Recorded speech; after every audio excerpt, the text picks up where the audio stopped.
ولا يحصي نعماء الآخر الذي ليس لصفته حد محدود ولا نعم موجود ولا علم ممدود وخير الخلائق بقدرته ونشر الرياح برحمته وابتدى بالسفور ما يدانا على النبي الأمي المكي المدني القرشي الهاشمي مولاه مولى الثقلين جد الحسنين أبي القاسم مصطفى اللهم صل على محمد وآل محمد. أما بعد فقد قال سبحانه تبارك وتعالى في كتابه الكريم بسم الله الرحمن الرحيم والعصر إن الإنسان لفي خسر إلا الذين آمنوا وعملوا الصالحات وتواصوا بالحق وتواصوا بالصبر. اللهم صل على محمد وآل محمد. حضرات گرامی قدر، پروردگار عالم قرآن مجید میں ایک بہت ہی چھوٹا سا سورہ جس میں ارشاد فرما رہا ہے والعصر ان الانسان لفی خسر، بے شک قسم ہے مجھے عصر کی کہ انسان گھاٹے میں ہے، انسان گھاٹے میں ہے۔ آواز دی پروردگار، پھر ہم کیا کریں کہ جس میں فائدہ ہو جائے؟ تو پروردگار نے کہا شاید مشیت آواز دے کہ ذرا قرآن کو آگے پڑھ لو، تو جب انسان آگے پڑھے تو سمجھ میں آئے کہ قرآن کیا بتانا چاہتا ہے۔ یعنی ایک مرتبہ تو قرآن نے کہا والعصر ان الانسان لفی خسر، کہ انسان گھاٹے میں ہے، لیکن پھر اللہ کی شرط لگائی۔ اللہ کی شرط کئی جگہ لگی ہے۔ الا المودۃ، یعنی تم سے کچھ نہیں کرتا ہوں سوال، مجھے تمہیں کبھی اہل بیت کے سلسلے میں پروردگار رسول اللہ کہتے ہیں کہ مجھے تم سے کچھ نہیں چاہیے، الا المودۃ، کیا ہمارے اہل بیت سے محبت کرو، اللہ کی اور بھی جگہ، لیکن یہاں پہ بھی اللہ کی شرط رکھی گئی، الا الذین آمنوا وعملوا الصالحات، کہ وہ لوگ گھاٹے میں نہیں ہیں۔ انسان گھاٹے میں ہے، لیکن انسانوں میں وہ گھاٹے میں نہیں ہے کہ جو ایمان لے آیا، وہ عمل الصالحات اور اچھے اعمال کر رہا ہے، وتواصوا بالحق وتواصوا بالصبر، جو حق اور صبر کی وصیتیں کر رہا ہے۔ میرے عزیزوں، قرآن یہاں پہ سمجھانا یہ چاہتا ہے کہ اس دنیا میں تمہیں ہم نے بھیج دیا ہے، تو اس دنیا کی رنگینیوں میں گم نہ ہو جانا، اپنے کردار کا ہمیشہ محاسبہ کرتے رہنا۔ جب کبھی بستر پہ لیٹنا تو سوچنا کہ پروردگار نے جتنے واجبات مجھ پہ کیے ہیں آج کے دن میں نے اسے ادا کیا یا نہیں کیا، مجھ سے جو پروردگار تقاضا کر رہا تھا میں نے اسے کیا ہے یا نہیں کیا۔ دیکھیے ایک عاقل بنیا جو ہوتا ہے نا، بنیا جو آٹے دال چاول سبزی یہ ساری چیزیں جو بیچتے ہیں انہیں بنیا کہا ہے۔ بنیا جو ہوتا ہے اس کا ایک معمول ہوتا ہے، ایک طریقہ ہوتا ہے، وہ اپنے لیے قانون بناتا ہے خود ہی۔ وہ قانون کیا ہوتا ہے؟ وہ اپنے یہاں سارے سامان رکھتا ہے اور جتنے سامان بیچتا ہے اسے ایک جگہ پہ لکھتا ہے، توجہ کر رہے ہیں؟ وہ ایک جگہ پہ لکھتا ہے، اور جب رات میں دکان بند کرنے لگتا ہے یا جو اس کا شام میں دکان بند کرنے کا وقت آتا ہے تو وہ رجسٹر اٹھا کے دیکھتا ہے کس چیز میں فائدہ ہوا، کس چیز میں نقصان ہوا۔ جس میں فائدہ ہوا اسے اگر وہ مال گھٹ گیا ہے تو وہ پھر سے لے کے آتا ہے، توجہ کر رہے ہیں آپ؟ یہی مومن سے امام یہی چاہتے ہیں کہ انسان جب بستر پہ لیٹے تو وہ محاسبہ کرے کہ ہم نے کیا کیا ہے اور کیا نہیں کیا ہے۔ جو نہیں کیا ہے اسے کرنے کی کوشش کرے، اور جو کیا ہے اگر تو اس سے اپنے آپ کو بچانے کی کوشش کرے۔ پروردگار بہت کریم ہے، وہ بخشنے والا ہے، وہ ستار العیوب بھی ہے، وہ ارحم الراحمین بھی ہے، وہ غفور بھی ہے، وہ معاف کرنے والا ہے، وہ معاف کر دیتا ہے اور بآسانی گناہوں کو معاف کر دیتا ہے۔ ایک مرتبہ اس کی بارگاہ میں آؤ تو صحیح۔ عزیزان گرامی، اپنے کردار کو سنوارنے کی ضرورت ہے، اور یہ سورہ آپ کو اسی طرح متوجہ کرا رہا ہے کہ اپنے کردار کو سنوارو تاکہ گھاٹے میں نہ جانے ہو۔ تم فائدے میں رہنا چاہتے ہو تو اپنے کردار کو سنوارو، ورنہ باہر تو سب اپنے آپ میں مومن دکھتے ہیں، اور ہمارا فریضہ ہے کہ ہم ہر ایک دوسرے بھائی کو مومن سمجھیں اور مومن جانیں اور مومن مانیں۔ لیکن عزیزان گرامی، ائمہ کہتے ہیں کمال یہ نہیں ہے کہ انسان باہر مومن ہے، کمال یہ ہے کہ انسان گھر کے اندر مومن ہے۔ نہیں توجہ کیا گیا۔ ایک صحابی رسول تھا، ایک سوال ہے اللہم صلی اللہ محمد وآل محمد۔ ایک صحابی رسول تھا، جب اس کا انتقال ہوا تو لوگوں نے دیکھا کہ رسول اللہ کبھی آگے سے کاندھا دے رہے ہیں، کبھی پیچھے سے کاندھا دے رہے ہیں، کبھی اس طرف جاتے ہیں، کبھی اس طرف جاتے ہیں۔ لوگوں نے پوچھا یا رسول اللہ جی آپ اس کو اتنی بے چینی سے کیوں کاندھا دے رہے ہیں؟ تو رسول اللہ نے کہا کہ میں تو بس وہیں سے کاندھا دے رہا ہوں کہ جہاں سے جبریل اٹھا رہے ہیں۔ معلوم ہوا کہ اس کے جنازے میں فرشتے بھی آئے ہیں۔ عزیزان گرامی، روایت کہتی ہے کہ رسول اللہ اس کی قبر میں اترے تو اس کی ماں نے دیکھا، رسول اللہ خود اس کی قبر میں اترے، اس کی ماں نے دیکھا اور فخر کرنے لگی، کتنا اچھا مقدر پایا ہے اس نے کہ رسول خود اس کی۔ رسول اللہ نے کہا کہ کسی بات کو دیکھ کر کے پھیلانے میں جلدی نہ کیا کرو، میں دیکھ رہا ہوں کہ اس کی قبر میں عذاب اتر رہا ہے۔ اللہ اکبر۔ یا رسول اللہ آپ جنازہ اٹھا کے لے کے آئے اور قبر کے اندر تک اتر گئے، اور اب آپ کہہ رہے ہیں کہ اس کے اوپر عذاب ہو رہا ہے؟ کیوں اس کے اوپر عذاب ہو رہا ہے؟ کیا آپ کی رحمت کام نہ آئی؟ کہ میری رحمت کہاں سے کام آتی؟ یہ اپنے گھر کے اندر بد اخلاق تھا، اپنے بچوں کے ساتھ بد اخلاق تھا، اپنی بیوی کے ساتھ بد اخلاق تھا، اپنے بھائی کے ساتھ بد اخلاق تھا، اپنی بہنوں کے ساتھ بد اخلاق تھا۔ معلوم ہوا کہ کبھی کبھی اچھے اچھے کام کرنے والے گھر میں بد اخلاقی کر کے اپنے اوپر عذاب بلا لیتے۔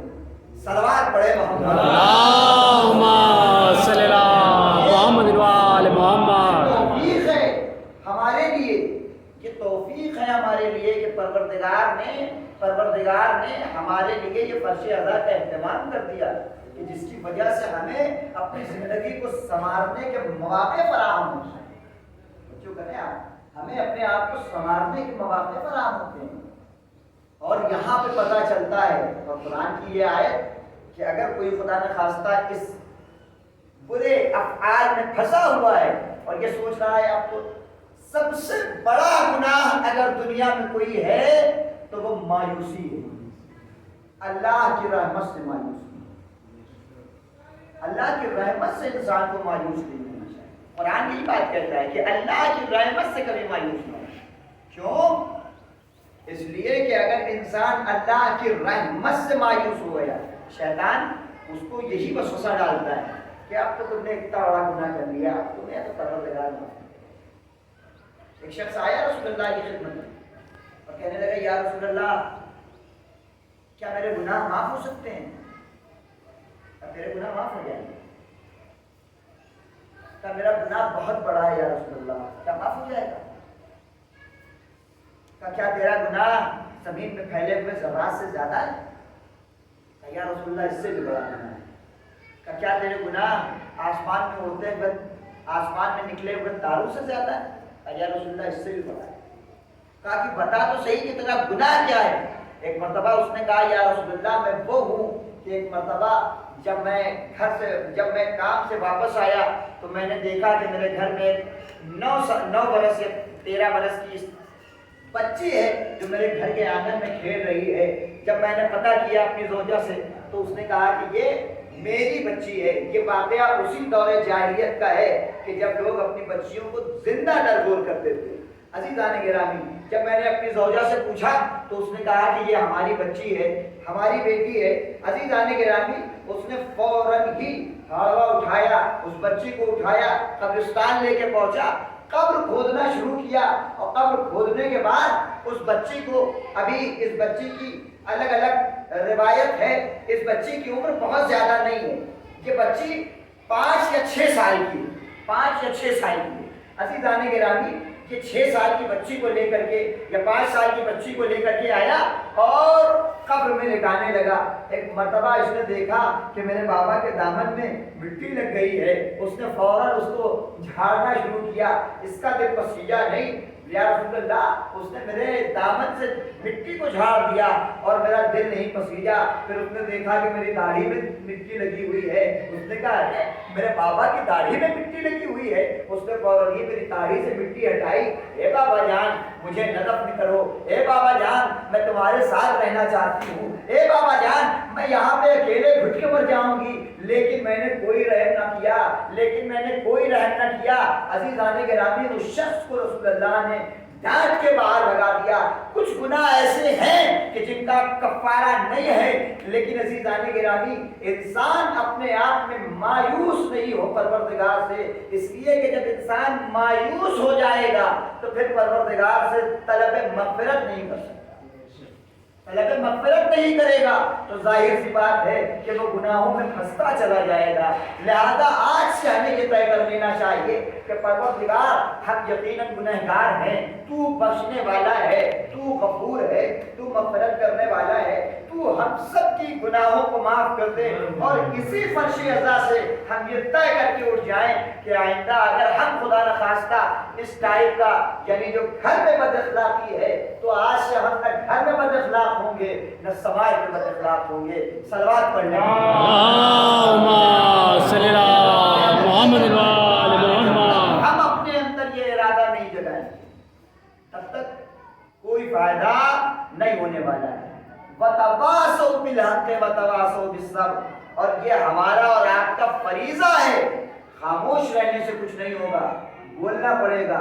لوگ، میں نے کہا تھا نا کہ پرانی باتوں کو دہرانے میں فائدہ بھی ہے، قرآن نے بتایا ہے کہ چند فائدے ہیں، اور سب سے بڑا فائدہ یہ ہے، پرانی باتوں کو دہرانے کا فائدہ ہے، لیکن جب ہم پرانی باتیں دہراتے ہیں تو لوگ مذاق اڑاتے ہیں اور ہم پیچھے ہٹ جاتے ہیں۔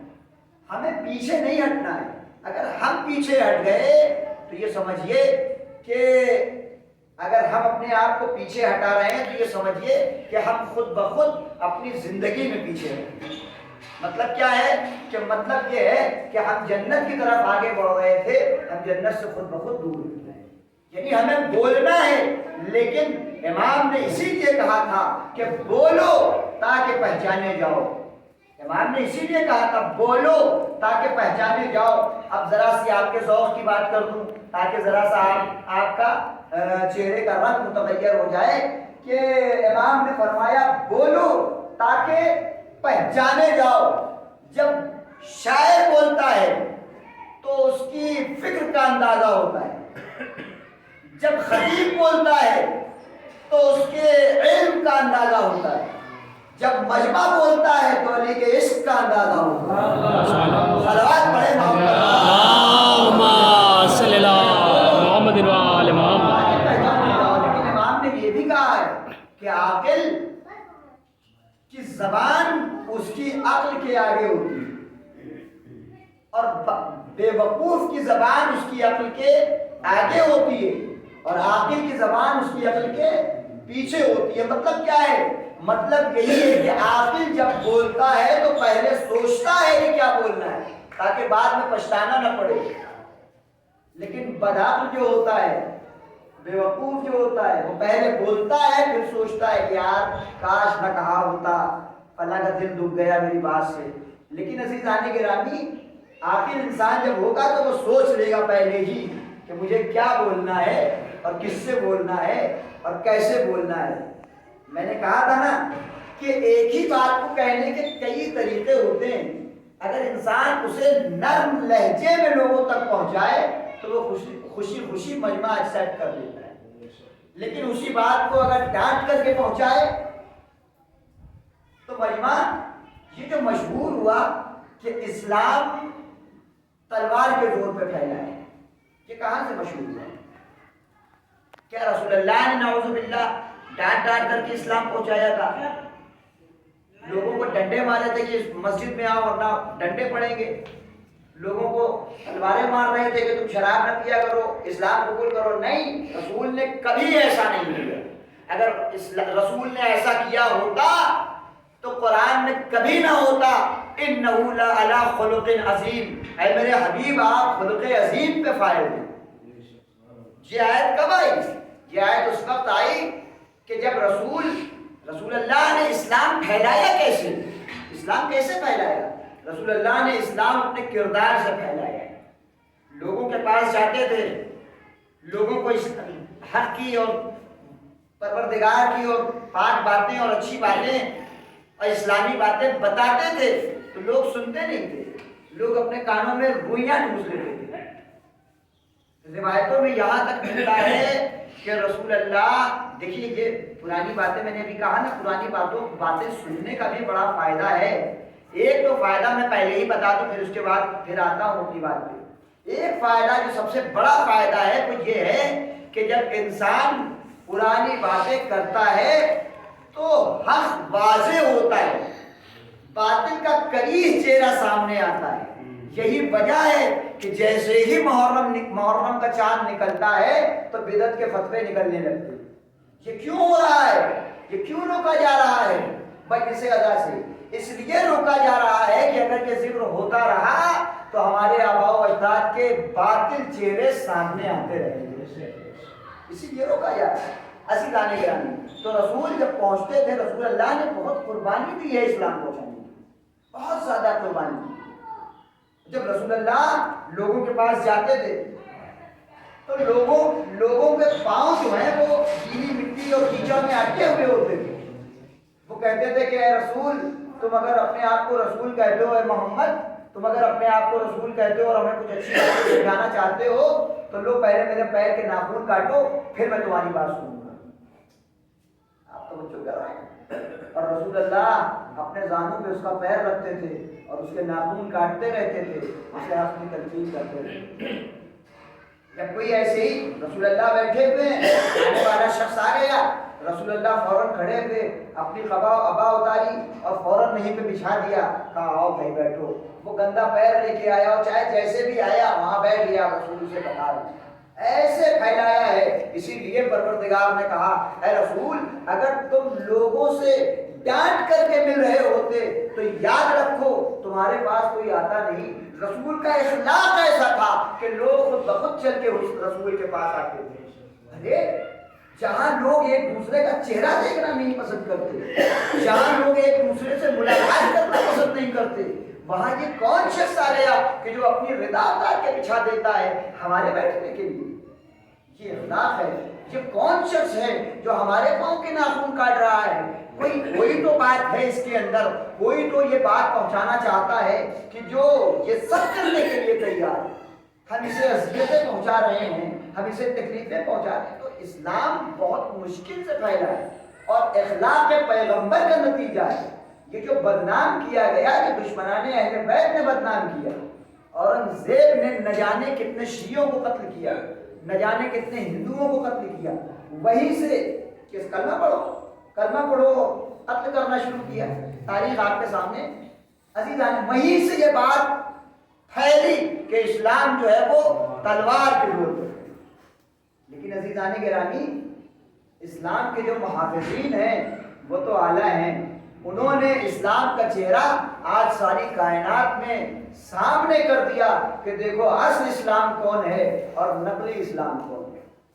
سعودیہ عرب نقلی اسلام لے کے ٹہل رہی تھی، لیکن ایران نے آگے بڑھ کے آواز دی کہ دیکھو اصلی اسلام یہ ہے کہ جہاں پہ اتحاد بین المسلمین کا دعویٰ کیا جاتا ہے اور اتحاد بین المسلمین کا ایک نمونہ بھی سامنے لایا جاتا ہے۔ اور یقین جانیے کہ یہ ایران کی قربانیاں تھیں کہ جس کے جس کے نتیجے میں سب سے پہلے تو ایران کی قربانیاں ہی تھی کہ جس کے نتیجے میں جہاں شیعوں کو کوئی پہچاننے والا نہیں تھا آج شیعوں کو پہچاننے والے ہو گئے ہیں۔ آپ کسی بھی جگہ جائیے اور کہیے کہ آئی ایم شیعہ، میں شیعہ ہوں، وہ فوراً آپ کا احترام کرنے لگے گا۔ مسلمان کے نام سے ضرور چڑھتے ہیں لوگ کہ ان کو شک ہوتا ہے کہ کہیں دہشت گرد نہ ہو، لیکن جہاں اس کو پتہ چل جائے کہ یہ شیعہ مسلم ہے فوراً وہ سمجھ جاتے ہیں نہیں شیعہ مسلم تو دہشت گرد نہیں ہو سکتے۔ کیوں؟ اس لیے کہ دہشت گردی کو ختم کرنے کا کام امام حسین نے کربلا سے آغاز کیا، کربلا سے آغاز کیا۔ عزیزان گرامی، آج 9 محرم ہے،